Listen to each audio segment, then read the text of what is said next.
play fake. John Parker Wilson looked deep, nothing there. Has to scramble.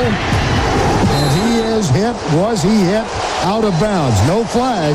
As the quarterback slowed up just a bit, number 24, Samuel Ajabutu, did not. He just kept playing right through John Parker Wilson, and John Parker said, this ain't baseball. Now, Brett, I bet you can remember being on the sidelines when Samuel Ajabutu he escorted John Parker Wilson, the starting Alabama quarterback, to the turf so kindly as they ever did. There was the Randy Kelly fumble recovery for a touchdown, Jeremy Davis's game-winning extra point. You also had the Mitch Mustang, the touchdown to Ben Cleveland. How quickly do you, or how vivid can you remember that Alabama game in 2006? It comes back really quick. You know, games like that, they kind of go out of mind, and then when you start thinking about it, everything comes back to your head really quick of how everything plays out and, you know, what it meant to the team to go there and win, and just go out on the field and be able to beat Alabama, you know. And that was you knew Bear Bryant, you knew all this stuff. And then, you know, going out for us, you know, seniors in 2006, you know, doing it the way we did, it's just very memorable. And you think about that game, there's other games that stand out, but Brett, they've also come up short in the 2010 game, the 2014 game. What would you point to as the biggest reason on why Arkansas hasn't been able to get over the hump in the last 14 years? Coach Saban. Easy answer. We were a part of the group that, you know, that didn't have him, and so really since he's been in the league, he's just been dominant. And you know, Arkansas has had some decent teams, but we haven't had any really great teams. Like, I know we had 11-win season, but you know, you think about 2006, we're coming off a season of losing SEC record in 2005. Nobody picked us, you know, and then we go on to win the SEC. We actually win the West and then compete in the SEC championship game. You know, a lot of these other teams, we've been picked high and we've won a lot of games, but Alabama, you know, is just Alabama right now, and LSU's been tougher. And so when Arkansas has kind of been good of late, the whole conference on the West side especially has been a lot tougher. Former Razorback, Super Bowl champion with the Green Bay Packers, and special teams expert Brett Goode with us here on the Morning Rush. Let's forget about the memory lane for a second. Let's talk about special teams, because Arkansas again last week misses 2 extra points, which turns out to be the final margin of victory, 2 points in the ballgame, 50-48. Brett, what did you see? I mean, twice Arkansas misses it. One was kind of low over the middle, got blocked. Arkansas yanked one left early. Special teams again strikes again, and seems to be a difference in the ballgame. It does, and that's unfortunate because there's the same mishaps are still happening. You know, block kick, you know, missed field goals.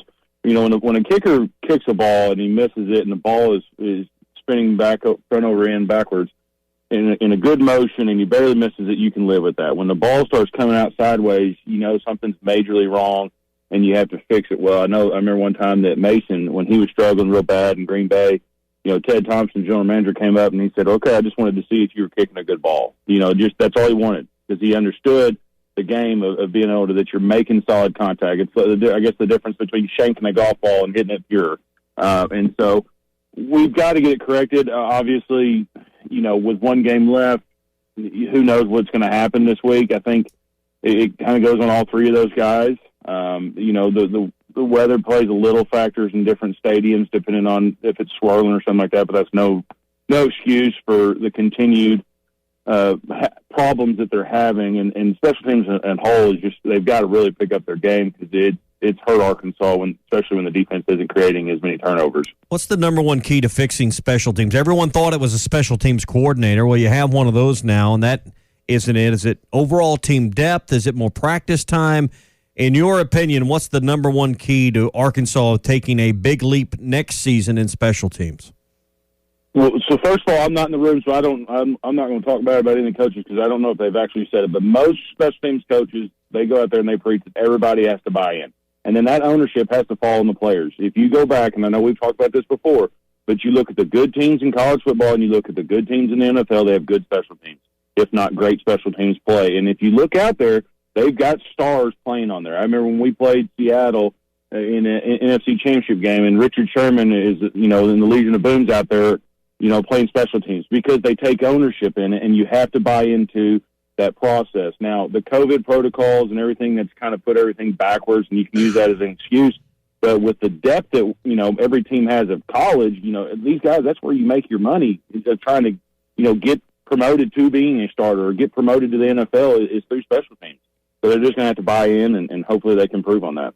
Brett Goode, former Arkansas Razorback, with us here on the Morning Rush. Brett, we were discussing earlier just how impactful it would be if Arkansas won this game.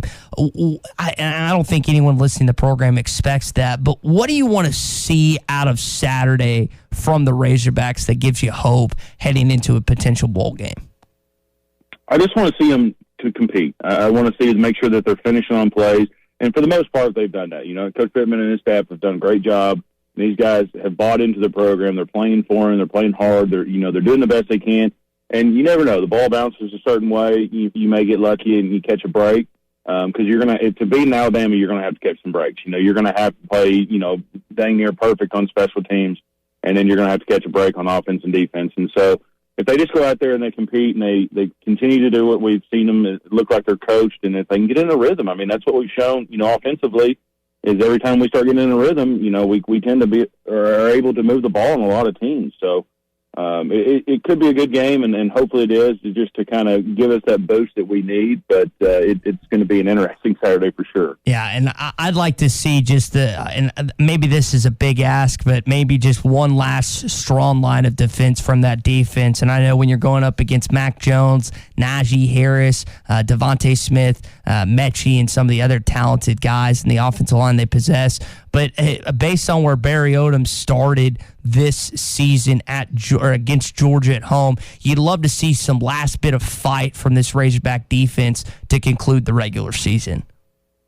Oh, absolutely. And if you look from the beginning of the season to now, we're not creating as many turnovers, mm-hmm. and that's gonna hurt us. And so if you would have said that we've had all these turnovers, continued success, what our season could have been. So. The ball's going to be thrown out there. And, yeah, they've got some talented players, but so do we. And so, again, you just got to – if these guys do their film study and they really dive into it and listen to their coaches, you're hoping that they put them in the right position to make some plays. And when the opportunity is there, you got to catch the ball. And so there's going to be an opportunity to have an interception, maybe two. It's going to be if we catch it and if we make the right break on the ball to put us in that opportunity. What was your thoughts on KJ Jefferson? Surprise starter last week, but came in and did a nice job, led the offense to 48 points. You should never lose when you have 48 points on the board, but Arkansas found a way to still come up short. It wasn't the offense the reason why Arkansas lost at Missouri. I was very surprised. I actually had come in from outside playing with the kids, and all of a sudden looked at the TV, and they got it on him. I'm like, whoa, what's going on? So I had to kind of pay attention for a second, because I didn't pay attention, an hour before the game to really know that. I thought he did a great job, especially to come in there in that situation to be promoted to starter. That's a big time player, and that's what you want. And I think that also gives us confidence, moving forward in the next couple of years of saying, okay, well, we know what he can do, so now we can improve off of that. And we can get some players around him. If Felipe doesn't come back, we can get some players that to go off of his offensive scheme. So gives our team confidence that we've got two guys back there that can do a good job. That can manage a game, and like you said, you score that many points, you shouldn't lose very many ball games. So if you're Sam Pittman and you're playing the number one team in the country, and everyone around you is telling you, just keep it close. No one's telling you to go out and win. What is your message to your team? How do you convince your team you can actually win this game? No one's loading the bus and getting on the plane or anything this week, but how do you convince everyone in that locker room, deep down within their soul, you can win this game? Because I don't believe there's very many listening this morning, very many talking this morning here on the show that truly believe in their core that you can win. And if the guys playing don't believe in their core they can win, how do you clear that hurdle? Because that seems very important to winning a game like this. Because I don't think there's anyone with confidence that you can truly go out and win this ball game. It's tough, and that's one of the hardest things when you're Arkansas and Alabama in this situation, and the players. Alabama thinks that they're going to win the national title, that they're going to go completely undefeated, that they're just rolling through everywhere. And then you got Arkansas, who's, we've had some high games this year. We've competed on a national level, got some national recognition. I think you look at the film. I think you break it down. You go through and you look at the teams that you've competed with that have given Alabama fits. And then you kind of, you've got to figure some things out here and there. But at the end of the day, it's all about football. And that's what we said about the Georgia game, the Auburn game. You keep going. And if the guys are ready and we can stay healthy, and our defense does a good job, we can compete.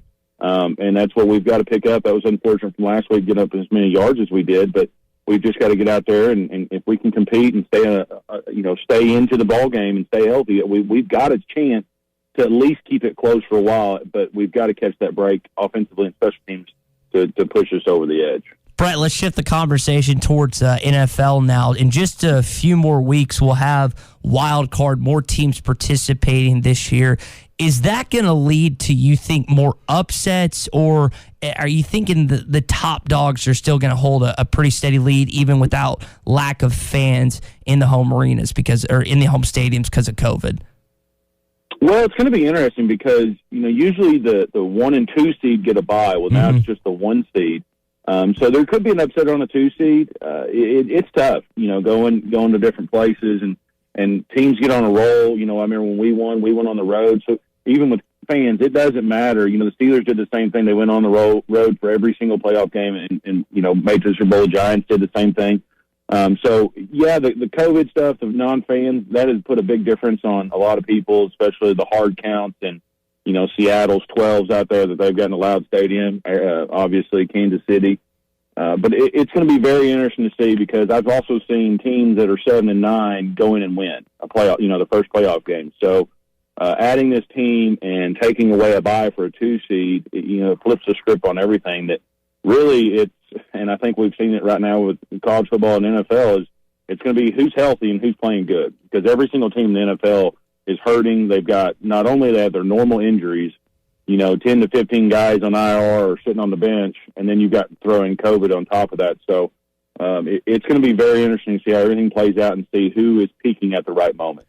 Brett, you know about the big dogs, the Pittsburghs, the Kansas Cities, the Green Bays, the New Orleans. If you had to select a team that's kind of flying under the radar a little bit, but still in playoff contention to make a run, who would that team be?